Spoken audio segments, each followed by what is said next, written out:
Hello అండి, ఎలా ఉన్నారు మీరంతా? నేను మీ Sri and welcome to my channel Priya vlogs. తుమ్ము వచ్చినప్పుడు తుమ్మకుండా ఆపితే ఏమవుతుందో ఈ వీడియోలో తెలుసుకుందాం. Let's go to the video. అయితే ఫస్ట్ ఆఫ్ ఆల్ ఈ క్వశ్చన్కి మనకి ఆన్సర్ తెలియాలి అంటే ఫస్ట్ తుమ్ములు ఎందుకు వస్తాయో తెలుసుకుందామండి. తుమ్ములు ఎందుకు వస్తాయి అంటే జలుబు చేసినప్పుడు కానివ్వండి, ఐస్ క్రీమ్స్ బాగా తినే వాళ్ళల్లో కానివ్వండి, నాకు మళ్ళీ కొన్ని రకాల పర్ఫ్యూమ్స్ పడకపోయినా, డస్ట్ ఎలర్జీ ఉన్న వాళ్ళల్లో అయినా, లేకపోతే మనం బ్రీతింగ్ చేసేటప్పుడు గాలిలో ఉన్న దుమ్ము ధూళి మన బ్రీతింగ్కి అడ్డుపడినప్పుడు కానీ కొంత రొంప అనేది ఫామ్ అవుతుంది.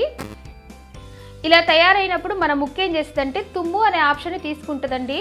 అలా కనుక మనకి తుమ్ము వచ్చినప్పుడు తుమ్మేసామా మన ముక్కులో ఉన్న వ్యర్థాలన్నీ బయటకు వచ్చేసి మనకి బ్రీతింగ్ అనేది చాలా ఈజీ అవుతుంది. సో ఇలా తుమ్ము వచ్చినప్పుడు ఆపుకోకుండా తుమ్మటం వలన మనకి ప్యూర్ ఎయిర్ అనేది మన ఊపిరితిత్తుల్లోకి వెళ్తుంది. సో ఫర్దర్గా మనకి హెల్త్ ప్రాబ్లమ్స్ అనేవి రాకుండా ఉంటాయి.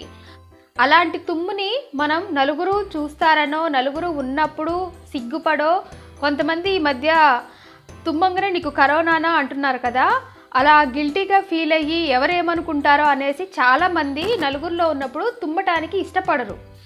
కొంతమంది ఏం చేస్తారంటే నలుగురిలో తుమ్మితే బాగోదేమో అనేసి ఏమనుకుంటారో అని తుమ్ము రాగానే అది బయటికి వినిపించుకోకుండా ముక్కుని ఇలా స్టాప్ చేసేస్తారు.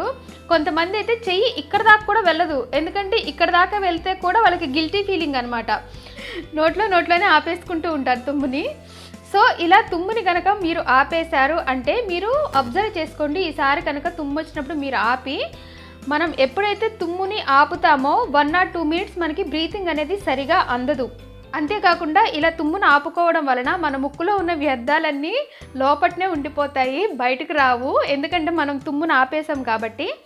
ఇలా తుమ్ముని లోపలనే ఆపేసుకోవడం వలన ఆ వ్యర్థాలన్నీ అందులోనే ఉండిపోయి అవన్నీ ఇన్ఫెక్షన్లా ఫామ్ అయిపోయి ఫర్దర్గా వేరే హెల్త్ ప్రాబ్లమ్స్ వచ్చే ఛాన్స్ ఉంటుంది.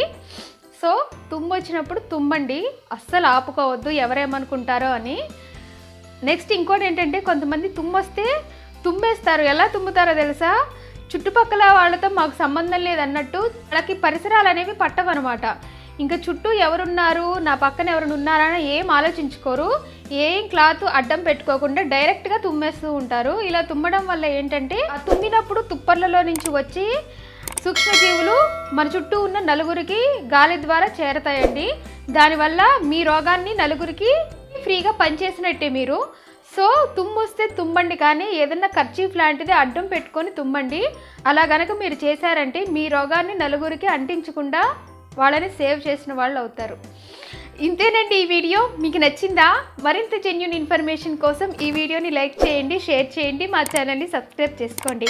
పక్కనే ఉన్న గంట సింబల్ని ప్రెస్ చేయడం ద్వారా నేను చేసే కొత్త వీడియోస్ ఈజీగా మీ వరకు నోటిఫికేషన్స్ వస్తాయి. Thanks for watching.